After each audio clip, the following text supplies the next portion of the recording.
perhaps to symbolize this fact. Their youngest child, a son, was born at Fort Indian Town Gap. For Tuan and his family, life in the camp is providing an opportunity to learn about American life and customs. In an attempt to make use of their free time, Mr. Tuan and his oldest son volunteered to work at the locator service managed by the Red Cross. After attending classes, the children often play on the grass with toys collected by the Salvation Army and the Red Cross. On weekends, Tuan's family is often invited to the visitor center to meet relatives and friends. Nearby community donate candies and pastries and sometimes even toys for the children. Although basic supplies are provided by the camp, the Tuan's family also shop at the PX. Every evening at 4, most of the family attends Mass at the area chapel in the camp. On Assumption Day, one of Tuan's daughters received confirmation at a Mass celebrated by Cardinal Cook. It was the first time they saw a cardinal. Because he is a devout Catholic, Mr. Tuan chose the United States Catholic Conference for matching sponsors. The Tuan stands before a new life thanks to the generosity of the American people. They have been sponsored and now are settled in Terre Haute, Indiana, and look forward to a bright future. Although academic classes now are in session for the refugee children remaining in the camps, summer activities for children were recreational and staffed in many cases by both American and refugee volunteers. How did you two meet? Well, one day I was out here with about 150 kids without an interpreter and trying to get something organized with the kids, and no one understood what I was saying, and I didn't understand what they were saying, so Ma came over and offered to help. And what did you do? How did you help? I just come over and says, yeah, I'm going to help you. Then we make friends from it on. And that was the start of your friendship, right? Yes. And have you found out that you have certain things in common? What do you have in common? We found out that we can really talk a lot together. Every lunch hour I spend up, you know, talking with her. We talk about... To my apartment. To our apartment. Barracks. We talk about her family and my family and about her kids. And she was a school teacher in Vietnam. Oh, what grade did you teach? The 5th grade. And where are you teaching now? I still have 1 year left at University of Wisconsin in Madison. And what's going to happen after the summer's over? I want to go with Connie. Do you have it all arranged? Yes. Well, my parents are still sending in a sponsorship form, but they will be sponsored by my parents and then living with me in Madison. And your parents live where? Wausau, Wisconsin. So you're going to go back to school at the University of Wisconsin, and you're going to go with Connie. Yeah. And how many people are going with you? 4, my husband and my 2 little kids. And what are you going to do in Wisconsin? Find a job. Look up for Connie. Going to help me there. So you're going to be a busy family group this year. What have you found out about one another? What have you found out about American customs from Connie? Many of them, I think, but it's more same as Vietnamese custom. Do you think the two of you will be friends for the rest of your lives? For sure. Have you had a fight? Ma, what are you... Not yet. Have you had a disagreement? No. Well, I think Connie is a very good friend of mine, that I try best I can, because she treats me very nice. Mike treats me very nice. That's what friendship's all about. And at Fort Indian Town Gap, more than one visitor found himself surrounded with and enchanted by the children. Barley Mitchie.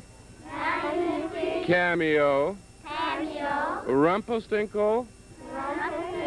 Pumpernickel. Whoop Bam.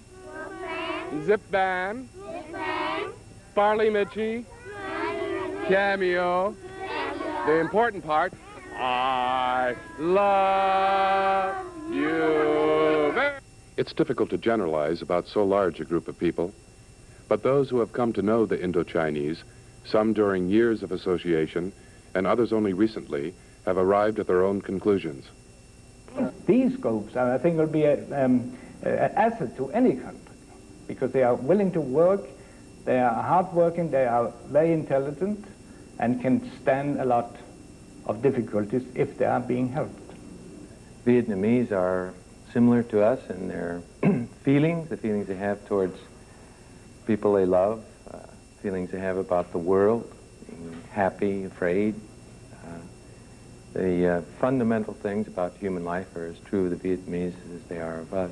The 8 months I was there convinced me that they are indeed what they've been described as being, a very remarkably resourceful and resilient people. They are adaptable. One day is for joy, one day is for pain, one day is for peace, one day is insane.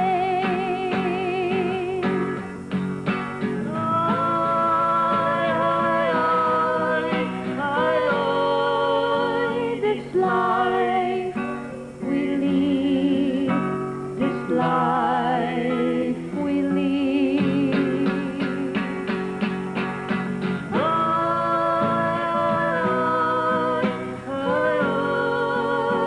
This life we lead, this life we lead.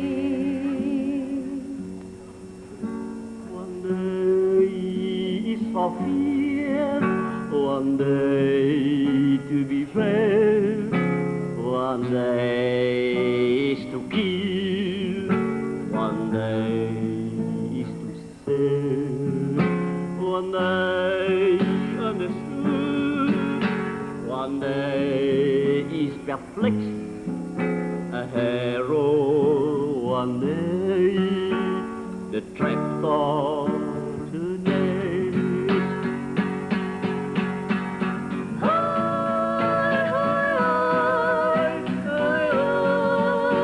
This life we live, this life we live.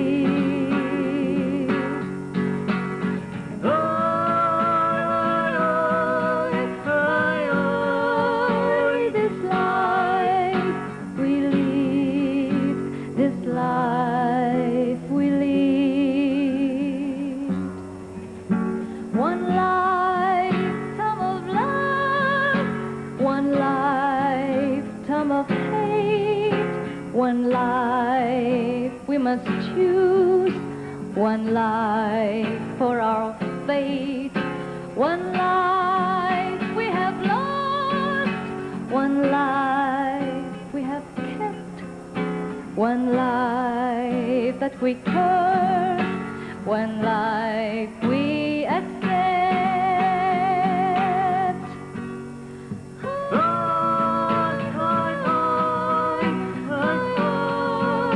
This life we live, this life we live.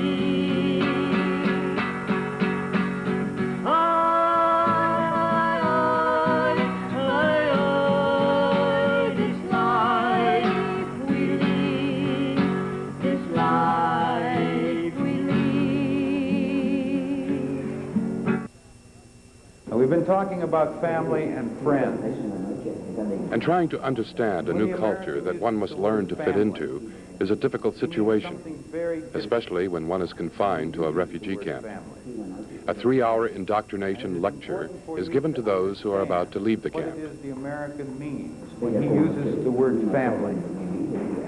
If I ask you who is in your family, you will begin by talking of the grandparents, the old people who are part of the family. And you will then also talk about the mother and the father. There will be children in the family, of course, and there may be more than 2 children, but we will represent the children here with only 2 children. There will also be in your family older brothers, older sisters, and their children.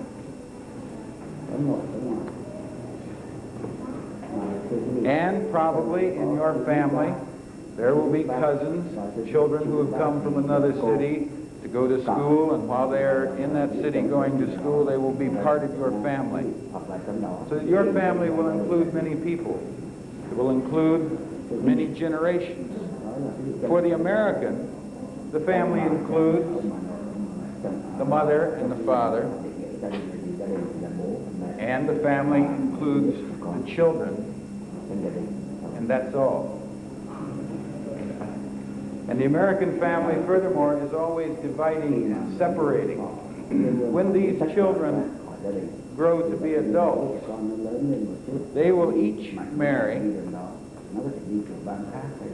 and they will live separate from one another, and they will live separate from their parents. And of course, they will have children of their own. They will be separate families, because the American family is mother, father, and children. And there may be more than 2 children, but it will still be mother, father, and children. So that when we use the word family, we're talking about a group of people that is mother and father and children. When you use the word family, you are talking about a group of people much larger that will include the grandparents, that will include older brothers and their wives, or younger sisters and their husbands and their children. And it may include children from a distant family who are now part of this family. Now, what does this mean for you? Well, it means that in the American family, the individual American who needs assistance and help from time to time will not have the large numbers of people that he can depend upon. He will either have to take care of himself, or he will depend upon government agencies and social organizations. In your family, there will be many people that you can depend upon. On September 19th, the 100,000th refugee from Indochina was sponsored. And in spite of the fact that substantial numbers are leaving the refugee camps each day, there are thousands in the camp still waiting. The government expects to spend upwards of $600 million for the total refugee resettlement program. It was hoped that the program would take 90 days. If it had, the refugee camps would be closed by now.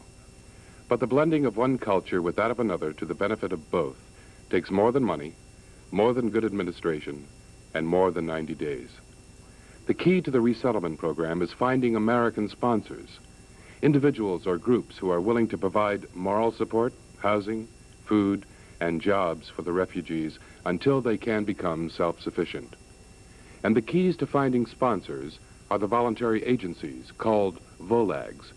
They are private organizations, most of whom have been in the business of resettling refugees for years. It's essentially the same group of voluntary organizations which traditionally have handled refugee resettlement in the United States, for better or worse, but that's the group that has been not entrusted, but has been the channel for this type of work for at least 30 years now. If you start with 45 or 40 years, if you start with Germany 1933, and that was therefore a natural for the government to turn to. There was just no other, there was no competition. A volunteer agency gets $500 from the government for each refugee placed. Each agency works independently, and what it does with the money is a matter of choice. Most use a portion of the money to pay caseworkers to interview and match sponsors and refugees. Some give part of the money to sponsors, others give some to refugees. What is left over is to be saved in case of sponsorship breakdown.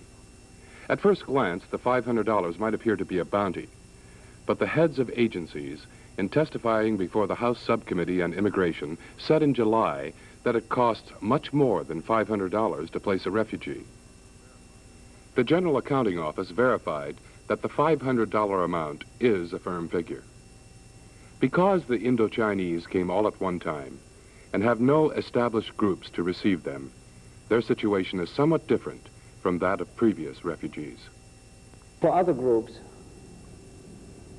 all of them without exception, sponsorship in the legal sense, that there must be somebody in the person or organization that requests that this person or this group be admitted to the United States. Right. It's necessary. It's part of the Immigration Nationality Act. It's part of the structure of immigration to the United States. This group differs. These people were brought here by the United States government. It was public policy to help these people come here. They needed no sponsors to get here. And the word sponsorship for this group has a different meaning. It means people or organizations ready to help them move out of a camp situation into a normal human existence. But there's still the same legal requirement. No, for this group there's no legal, it's a practical requirement of sponsorship. Well, I'm not quite sure that we don't have a minor area of both semantic and technical problem here. All I was suggesting was that the process, the structure that normally exists is precisely as you described it. A group or individual requesting that a person be permitted to come. That is the requirement of the law. These people have come in effect not with that requirement being waived, but deferred. They've come first, and then we technically execute the sponsorship. Well, to make it lively, it's not so. All right. It's just not so. There is no legal requirement for any sponsorship for this group. They were brought here by the United States government. It's a matter of public policy. That's correct. And anything that's being done is not done as a legal requirement, because it's very simple. Suppose nobody were to come forward to resettle these people. Yes. What would you do?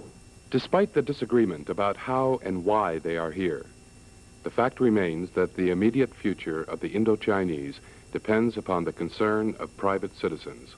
It's hard to give someone a picture of total responsibility for someone and not frighten them, and yet we need to explain it in that way. On the other hand, these people are very willing to do what they need to do to adjust to life in the United States, and so the responsibility really is a minimal one. If someone gets a job and a place to live, those are the two major things that need to be accomplished. People who volunteer to be sponsors need to feel a real responsibility, but you don't sign on the dotted line and sign away your life and your children's education, but you must feel committed, and it's more moral than legal. If a family has a severe medical problem and that the insurance they were able to get for the people will not cover, the government will stand behind that kind of situation, although they have attempted and have done a very nice job in communicating that. Let's not teach these people to use government funding or to go on welfare from the very beginning. It's not frightening. It need not be a frightening kind of thing. Money-wise, I don't know that I could put a figure and say, now, if you take a family of 4, this is about what it will cost you. It's much lower than if you took an American family of 4. That I can tell you. What's the first step that I take if I'm interested in sponsoring an Indochinese refugee? Well, the first step is to make your offer of sponsorship to one of these voluntary agencies which handle the resettlement of all the refugees.